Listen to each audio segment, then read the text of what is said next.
Семинары по повышению квалификации учителей с привлечением специалистов из других стран в Абхазии проводятся впервые. Такого рода практика необходима в первую очередь для повышения уровня знаний учителей, а также обмена опытом. В семинаре принимают участие только учителя русского языка и литературы, а также директоры школ. В планах Министерства образования в скором времени организовать подобного рода тренинги и для других учителей. Эти курсы мы проводим согласно договору, который был подписан между Россией и Абхазией.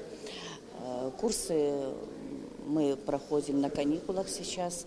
В течение недели будут работать и работают 2 секции. Курсы мы только начали проводить в таком масштабе большом. Мы проводили курсы совместно с Абхазским государственным университетом, но в таком объеме мы проводим это впервые. Доценты и профессора Северокавказского федерального университета уже второй день работают с абхазскими учителями. Необходимо отметить, что лекции довольно познавательные. Преподаватели рассказывали о методике преподавания русского языка в иностранных школах, о том, как правильно преподносить детям новую тему. Сами учителя признаются, что узнали много нового. Спасибо тем, кто организовал этот семинар. Конечно, большая польза очень для нас. И мы многое подчерпнули. Надеемся, что еще будут проводиться такие семинары. И курсы повышения квалификации, говорят, давно не проводились у нас в республике, но я молодой специалист, и мне это тоже интересно.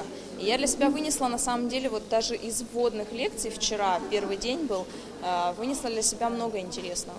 Лекции для директоров школ были посвящены проблемам, которые возникают в ходе учебного процесса, а также способам их урегулирования. Лекции проводились по 3 направлениям, и учителя принимали активное участие во всех семинарах, задавали множество вопросов, интересовались современной методикой преподавания. Программа включает 3 направления. Это что касается русского языка. Это методика преподавания русского языка как неродного, современное состояние системы русского языка, это теоретический курс. И 3-й курс активные процессы в современном русском языке, которые находят отражение в норме. Это то, что нужно обязательно знать учителям, потому что они преподают современный русский язык. Правильно?